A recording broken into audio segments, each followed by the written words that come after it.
Trump is the truth. It is a fact that Donald Trump is a son of a slumlord.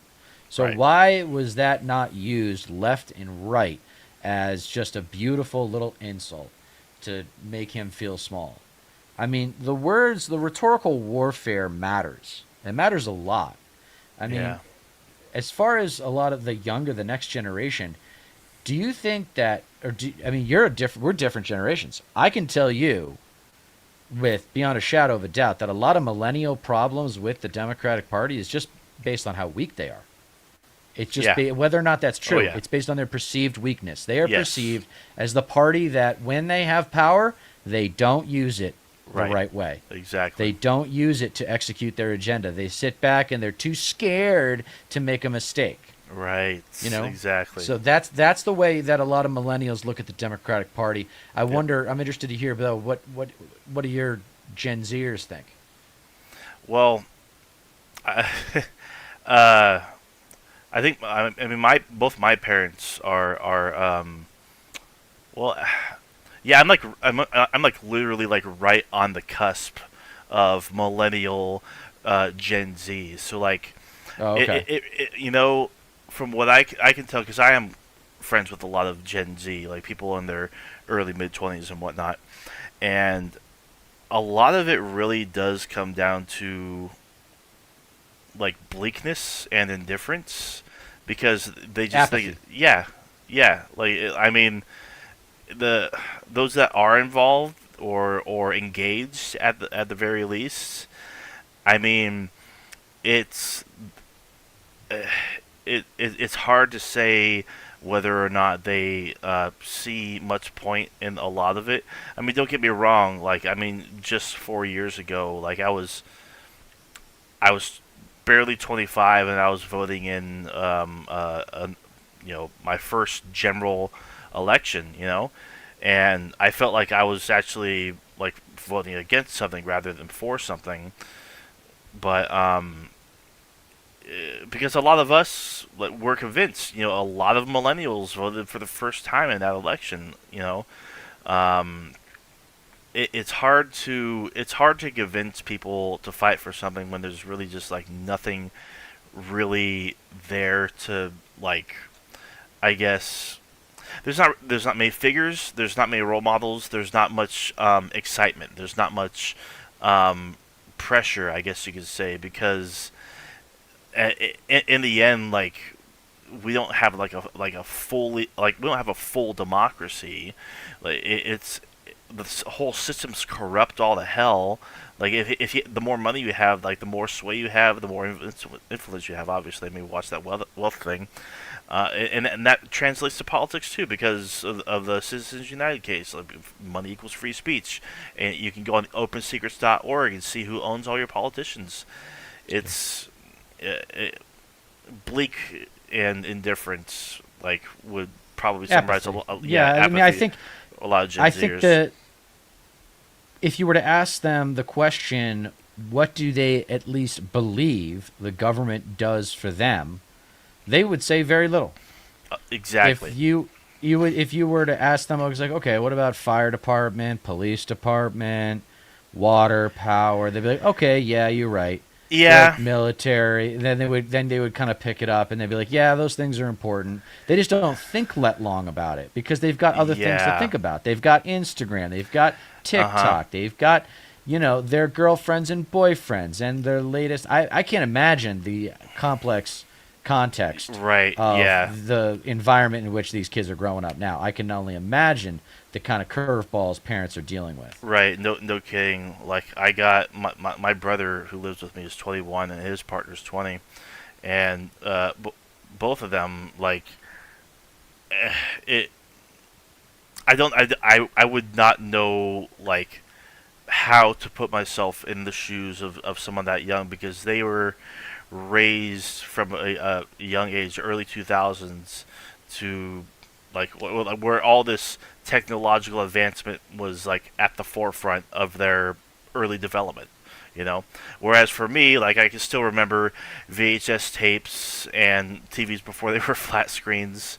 Recording songs off of off of FM radio onto cassette tapes and whatnot. I still got a CD collection, all this stuff, you know. But like a whole lot of Gen Z can only pinpoint the negatives of the government and what it has done, like on a policy level, the way it behaves, its history, and there's of course you're not going to have many good things to say because I think they even transcends generations as well. Like everybody wants to focus on like just how shitty the government is. I mean, it's hard to. Well, there's no track record. There's like you were talking about, like where's the credibility? Where's the branding? Where's the wins? It's like, hey, remember when the Republican Party be like, hey, remember when we saved the country in 9/11? And say what you will about Dick Cheney, but at least he was a patriot. Yada yada yada. And regardless of whether we like it or not, they do have that. And there's no democratic tradition, right? Like this current Democratic Party goes back to Clinton. This is not the Democratic Party of FDR. No. Okay, this is not the big change Democratic Party of FDR, a lesser version of which we saw with JFK and LBJ. Yeah, this is not even that Democratic Party. This is a kind of it tried to become conservative light, Republican light in the 90s. Yep. And then W brought in the religion in a whole new way in 2000. Yeah. And then there was this huge reaction. We thought we were getting progressivism, and instead we got more incrementalism. And that's the paradigm shift I would like to see. We've talked about it before, but it's so important to keep talking about that. I'm going to be 40 in 12 days. So what I'm wondering is, am I going to die with all of these problems that I'm looking at even worse than they are now? Because when I was born, all these problems looked like they were going to be getting better, right? Like by the time, like I've told you, I was promised a better America, and so were you. Yeah. Less so you though, because you grew up in a post 9/11 world, whereas I had about 17 years of no, international terrorism kind of threat. Yeah, it's funny. Like I remember in middle school, like the entire school went to the multipurpose room to watch President Obama's inaugural address. Like I remember that distinctly. I remember in middle school people talking about, oh, who's going to be president? And of course I'm like politically inept. I don't know what's going on. I'm just like 12, 13 years old. So it's like, oh, cool. Our first black president. That's pretty cool. Awesome. Whatever. So like, yeah, no, and.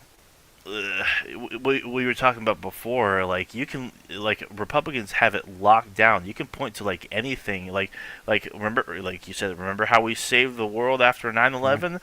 If you just assert that, because like there's not, I mean, there's not much. Well, look at Reagan. There. Look at the false credibility they get off of Reagan. It's like, remember when Reagan won the Cold War? Remember when Reagan told Gorbachev tear down this wall?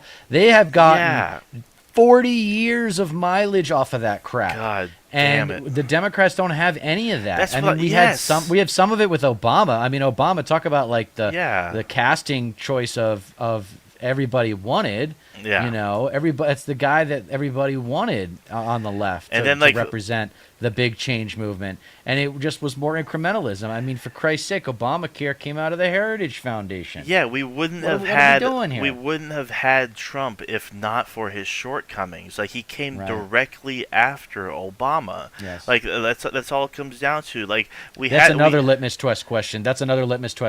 Is number one is, do you think America is a meritocracy? And if the person says yes, don't respect their judgment. Yeah, and Republicans. They love to they love to assert false credibility when it's all bullshit, and Democrats don't. They can really utilize a lot of that to their advantage, but I mean, the thing is, they kind of do, but they point at the wrong things. They point at the. I mean, they really really wanted Hillary Clinton. We did not.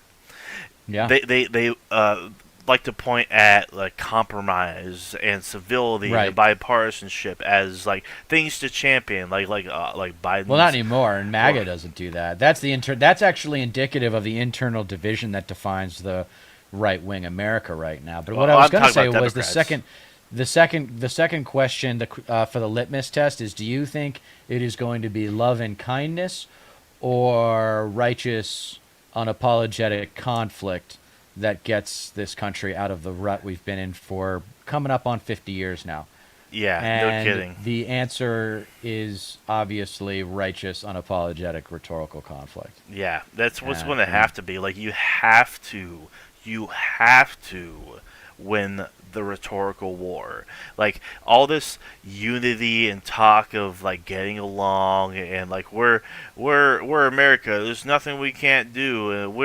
We believe in civil which is liberties ridiculous. That's and this American not exceptionalism to suggest that's such for hubris. real. There's Yeah. nothing we can't Oh do. Oh, so God. that's exactly how we got into Iraq and thought Iraq. Sorry, we should Yeah. make sure we pronounce the Middle Eastern countries properly because no one else does. Of course. So it's as if they have two R's. So it's Iraq Right. Yeah. Yeah. Yeah. and Iran. And anyway, Yeah. so But, yeah, I mean yeah. that attitude is Point. why we invaded Iraq because we were just like, oh yeah, of course we can go in and straighten things Yeah, out. we're and nation America. build. Like, It's why like, oh not? yeah, because that worked really well for the Russians when they went into Afghanistan during the Cold War. I mean, when did we have to learn? I mean, it's Yeah. Vietnam all over again. It was just a different kind of Of Vietnam. course.